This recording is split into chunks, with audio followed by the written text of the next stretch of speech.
जय हिंद दोस्तों। तो स्वागत करते हैं एक बार फिर से आपके अपने भाई के यूट्यूब चैनल आई स्मार्ट टारगेट पे।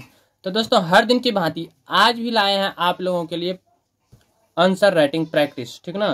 तो आंसर राइटिंग प्रैक्टिस का सेशन जो है आज हम प्रश्न संख्या 7 को कवर करेंगे, जिसमें कि हम 1, 2, 3, 4, 5, 6 कवर कर लिए हैं। 7वां प्रश्न को कवर करेंगे। तो आज आप लोगों को बता दें कि 7वां मन तो कर रहा है कि 7वां प्रश्न को कवर करने के पश्चात जो है पीटी का कवर करेंगे, ठीक ना। पीटी हो गए, सी सेट हो गए, प्रीलिम्स का 2 पेपर होते हैं ना, एक जनरल पेपर उसके बाद एक सी सेट का जिसमें मैथ रीजनिंग से रिलेटेड प्रश्न रहते हैं। तो उन्हीं को हम सॉल्व करेंगे, ठीक ना। तो सोचते हैं 7 करके छोड़ दें। तो आप लोग कमेंट करके बताइएगा क्या इसमें से हम 10 पेपर कर लें, यानी कि पेपर 4 का जो प्रश्न संख्या 10 तक है जो टारगेट रखे हैं, क्या 10 प्रश्न संख्या 10 तक कवर कर लें। यदि आप लोग चाहते हैं तो आप लोग कमेंट करके बोल दीजिए कि इनको 10 तक कवर करने के लिए, नहीं तो आप बोलिए सी सेट का लाने के लिए, ठीक है। तो सी सेट का लाएंगे। तो चलिए अभी वर्तमान में फोकस करते हैं प्रश्न पे। तो आज का प्रश्न बहुत ही जबरदस्त बनने वाला है, काहे कि आज यूपीएससी खुद हिंट दे देते हैं और हिंट के बाद जो है देखिए प्रश्न संख्या 7 यहाँ से लेकर के यहाँ तक मुद्दा समझा दिए हैं, मतलब मुद्दा रख दिए हैं और हम मुद्दा को जो है हमको पढ़ के समझना है और समझने के पश्चात उनका आंसर देना है। यानी कि कह सकते हैं कि आपको कहीं किसी जगह पे भेज दिए और उस जगह का समस्या से आपको अवगत करा दिए। अब आपसे पूछेंगे कि आप इन समस्याओं को दूर करने के लिए क्या कर सकते हैं, ठीक है। तो इसी में सबका अपना अपना दृष्टिकोण रहते हैं, सब अपना अपना जवाब प्रस्तुत करते हैं, ठीक है। तो उसी प्रकार इनका आंसर हम अपने तरीका से देंगे, आपका भी आंसर अपने तरीका से होंगे। तो संभवतः निश्चित रूप से कह सकते हैं कि सबका जवाब देने का तरीका अलग अलग होंगे, ठीक ना। तो चलिए हम जो भी जवाब देंगे आप लोग धैर्य बना के थोड़ा देखिएगा, बाकी बात अंत में कमेंट जरूर कीजिएगा, ठीक है। बाकी आप लोग इनका आंसर जो भी दीजिएगा तो आप लोग भी उन एक बार कमेंट में जरूर बताइएगा। तो चलिए पढ़ना प्रारंभ करते हैं। तो देखिए प्रश्न संख्या 7 में जो है कुछ बातें दिए हैं, तो बातें पहले समझ लेते हैं पढ़ के। एबीसी इनकॉर्पोरेटेड नाम की एक तकनीकी कंपनी है जो तीसरी दुनिया में स्थित है, ठीक है, जो कि तीसरा दुनिया में स्थित है। मान लीजिए एक कंपनी है और ये कंपनी तीसरा दुनिया में स्थित है। संसार की दूसरी सबसे बड़ी कंपनी है और पूरा वर्ल्ड का यानी कि संसार की सबसे बड़ी कंपनी इनको माना जाता है और ये कहाँ है, तीसरी दुनिया में स्थित है, ठीक है। तो आप इस कंपनी के मुख्य कार्यकारी अधिकारी और बहुसंख्यक शेयर धारक हैं और आप यानी कि आप जो देख रहे हैं आप और हम जो पढ़ रहे हैं हम भी, यानी कि हम सब जो हैं जो आंसर राइटिंग करने आए हैं इनको लेकर के, तो वो व्यक्ति जो है इस कंपनी का क्या है, बहुसंख्यक शेयर धारक यानी कि सीईओ कह सकते हैं है। तेजी से हो रहे तकनीकी सुधार ने इस परिदृश्य की अस्थिरता पर पर्यावरण कार्यकर्ताओं, नियामक प्राधिकरणों और आम जन के बीच चिंता बढ़ा दी है। तो अब यहाँ पे ये कह रहे हैं कि आप सीईओ की दृष्टि से देखिए कि ये जो है किस तरह से तकनीकी में जिस तरह से तेजी हो रहे हैं और तेजी से जो ये फैल रहे हैं तकनीकी सुधारों ने परिदृश्य की अस्थिरता पर पर्यावरण कार्यकर्ताओं और पर्यावरण जो है पर्यावरण में जो काम कर रहे हैं उनके ऊपर नियामक प्राधिकरणों और आम जन के बीच चिंता बढ़ा दी है। आप व्यवसाय के पर्यावरणीय पद चिन्ह के बारे में महत्वपूर्ण मुद्दों का सामना करते हैं। 2023 में आपके संगठन में 2019 में दर्ज स्तरों की तुलना में ग्रीन हाउस गैस उत्सर्जन में 48% की उल्लेखनीय वृद्धि हुई है। ऊर्जा खपत में उल्लेखनीय वृद्धि मुख्य रूप से आपके डेटा केंद्रों की बढ़ती ऊर्जा आवश्यकता के कारण है, जो कृत्रिम बुद्धिमत्ता यानी कि एआई के तेज विस्तार से प्रेरित है। एआई संचालित सेवाओं को उनके उल्लेखनीय लाभ के बावजूद पारंपरिक ऑनलाइन गतिविधियों की तुलना में बहुत अधिक संगठनात्मक संसाधनों और विद्युत ऊर्जा की आवश्यकता होती है।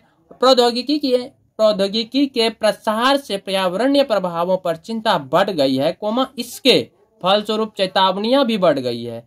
एआई मॉडल विशेष रूप से व्यापक मशीन लर्निंग और डेटा प्रोसेसिंग के उपयोग किए जाने वाले पारंपरिक कंप्यूटर कार्यों की तुलना में बहुत अधिक ऊर्जा खपत करते हैं, जिसमें अत्यधिक तेजी से वृद्धि होती है। तो यद्यपि 2030 तक नेट जीरो उत्सर्जन हासिल करने की प्रतिबद्धता और लक्ष्य पहले से ही है, तो उत्सर्जन कम करने की चुनौती भारी लगती है क्योंकि एआई का एकीकरण जारी है। इस लक्ष्य को प्राप्त करने के लिए नवीकरणीय ऊर्जा के उपयोग में पर्याप्त निवेश आवश्यक होगा। प्रौद्योगिकी की क्षेत्र के प्रतिस्पर्धी माहौल से कठिनाइयां और बढ़ गई है, जहां बाजार की स्थिति और शेयरधारक के मूल्य को बनाए रखने के लिए तेजी से नवाचार आवश्यक है। नवाचार, लाभप्रदता और धारणीयता के बीच संतुलन हासिल करने के लिए एक रणनीतिक कदम आवश्यक है जो व्यावसायिक उद्देश्यों और नैतिक दायित्वों दोनों के अनुरूप हो। ठीक है, तो ये इनका कुछ बातें थे।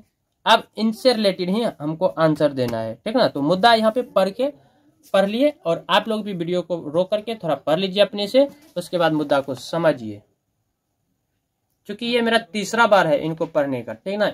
एक बार आप लोगों के समक्ष पढ़े, 2 बार हम पहले से पढ़ के समझे मुद्दा को, ठीक है। तो ये समझ लीजिए, रोक के थोड़ा सा वीडियो को। अब चलिए शुरू करते हैं। तो अब प्रश्न देखिए क्या कह रहे हैं। तो देखिए प्रश्न क्या कह रहे हैं। प्रश्न ए में कह रहे हैं, उपयुक्त मामले में उत्पन्न चुनौतियों पर आपकी तत्काल प्रतिक्रिया क्या है। जैसे हमने ये जो पढ़े, तो इस पे जो चुनौतियां उत्पन्न हो रहे हैं, इस पे मेरा क्या प्रतिक्रिया है, तत्काल में देना है, ठीक ना। और दूसरा प्रश्न है कि उपरोक्त मामले में शामिल नैतिक मुद्दों पर चर्चा कीजिए। इसमें जो मुद्दा शामिल है, इसमें जो मामला शामिल है, उन्हीं मामलों पे एक मुद्दा लेना है, तो उन पे चर्चा करना है, ठीक है। उसके बाद तीसरा प्रश्न किया, आपकी कंपनी को तकनीकी दिग्गजों द्वारा दंडित किए जाने के लिए चिन्हित किया गया है। इसकी आवश्यकता को समझाने के लिए आप क्या तार्किक और नैतिक तर्क देंगे, जरूर देना चाहेंगे, ठीक ना। तो वही सब इसमें बताना है। तो एक विवेकशील व्यक्ति होने के नाते आप एआई, नवाचार और पर्यावरणीय पदचिन्ह के बीच संतुलन बनाए रखने के लिए क्या उपाय अपनाएंगे। तो चलिए अब प्रश्न एक बगल से प्रश्नों का आंसर देंगे। तो सबसे पहले हम आज जो है ए का आंसर राइटिंग करेंगे। तो देखिए ए का प्रश्न हमने लिख के रखे हैं यहाँ पे।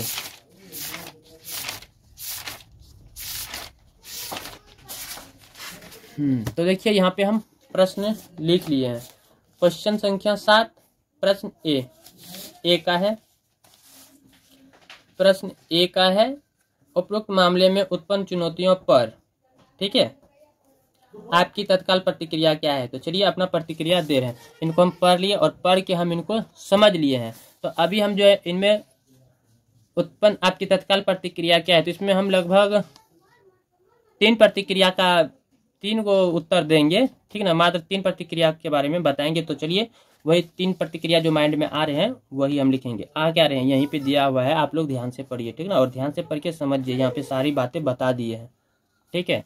तो चलिए इनका आंसर राइटिंग प्रारंभ करते हैं। अब इनका कोई काम नहीं है, क्योंकि आप लोगों को हर वीडियो में बताते हैं कि ये सिर्फ प्रमाण स्वरूप आपको दिखा रहे हैं, लेकिन अभी प्रश्न संख्या 7 के लिए तो ये ज़्यादा जरूरी थे, ठीक ना।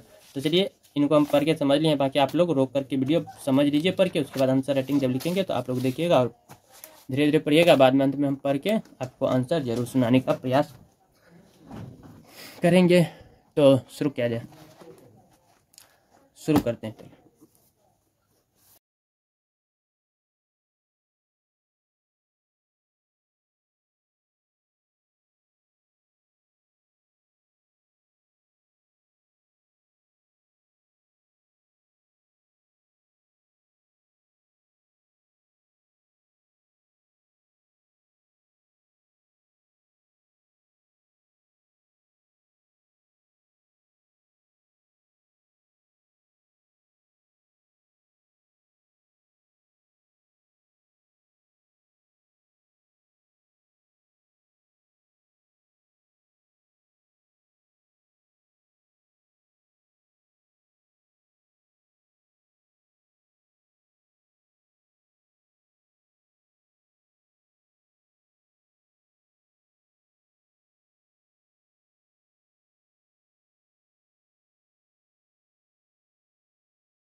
तो गाइस ये रहा आंसर, ठीक है।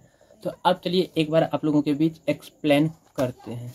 ये हमारा जो आंसर था सिर्फ ए के लिए था, तो हमने ए को कवर कर लिया। अब बी करें, उपयुक्त मामले में शामिल नैतिक मुद्दों पर चर्चा करना है, ठीक ना। तो इनके मुद्दों पे जो है चर्चा करना है, तो ये हम कल करेंगे क्योंकि रात्रि बहुत ज़्यादा हो चुके हैं, ठीक है। तो इसलिए वीडियो को यहीं समाप्त करना पड़ता है। तो बताइएगा वीडियो कैसा रहा आज का सेशन, ठीक है। तो आज प्रश्न संख्या 7 का ए हमने कवर कर लिया। तो चलिए, ओह सॉरी, एक बार पढ़ के सुनाते हैं आंसर हमने क्या लिखा ए में।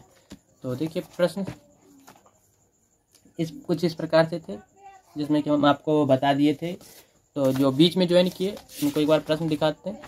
प्रश्न आप 7 का देख लीजिए। ये प्रश्न कहाँ से है तो ये भी बताते हैं। upsc.in.com पे जाइएगा, ठीक है। तो वहाँ पे जो है एग्जामिनेशन CSE का जो पैटर्न, CSE का जो एग्ज़ाम होते हैं 2024 में जो एग्ज़ाम हुआ था उन्हीं का आंसर राइटिंग प्रैक्टिस कर रहे हैं PYQ का, ठीक है ना। सीरीज से जानिए ना, PYQ हम अभी कर रहे हैं। तो PYQ में पेपर 4 जो होते हैं, ठीक है ना, पेपर 4 CSE एग्ज़ाम का पेपर 4 जिसका प्रश्न संख्या 7 हम कवर कर रहे हैं इस वीडियो में। 7 के प्रश्न संख्या ए को हमने कवर कर लिया। कुछ मुद्दा दिया हुआ है जिनको पढ़ के आपको समझना है और उनके बाद अपना तर्क देना है। तो इसमें हम अपना तर्क जो दिए हैं कुछ इस प्रकार से है। तो इसमें हमने इस तरह से तर्क दिए हैं। उक्त स्थितियों में मेरी तत्काल प्रतिक्रियाएं 3 स्तरों पर केंद्रित होगी। 3 स्तर को लिखें, पहला 1, 2 और 3, ठीक है। तो पहला स्तर लिखें ऊर्जा खपत। सबसे पहले हम ऊर्जा व उत्सर्जन विश्लेषण करेंगे। सबसे पहले ऊर्जा उपयोग, कार्बन उत्सर्जन व AI मॉडल्स के संचालन की विस्तृत और कराऊंगा, ठीक है। और इससे जो है यह समझने में मदद मिलेगी कि कौन से विभाग अधिक ऊर्जा खा रहे हैं।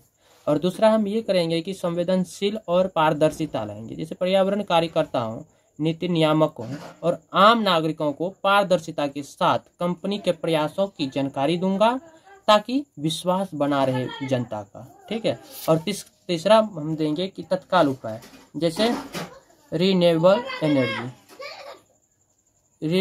एनर्जी में शिफ्ट करने की प्रक्रिया प्रारंभ की जाएगी।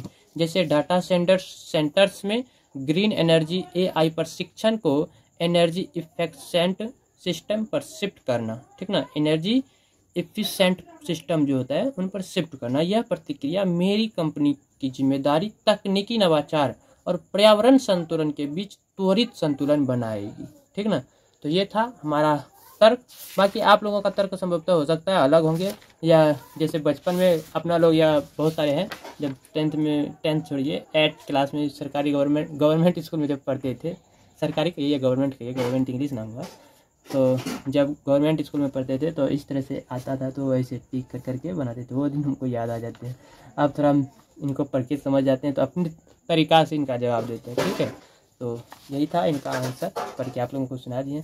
तो अब आप लोग बताइएगा कमेंट करके कि हमने जो तर्क दिए, प्रश्न से रिलेटेड जो तर्क दिए, क्या सही है या गलत है, या कुछ अन्य चीज़ भी ऐड करना होगा। बाकी आप लोग अपना तर्क दे करके अपना आंसर भी मेंशन कीजिएगा।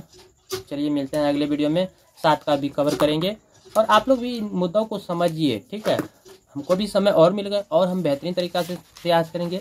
अगला जो मुद्दा है उपयुक्त मामले में शामिल नैतिक मुद्दों पर चर्चा करें। इसमें जो मुद्दा है इन मुद्दों को समझेंगे और अच्छा से, ठीक है। फिर कल इसी टाइम आंसर राइटिंग प्रारंभ करेंगे। चलिए bye, love you, bye bye, good night.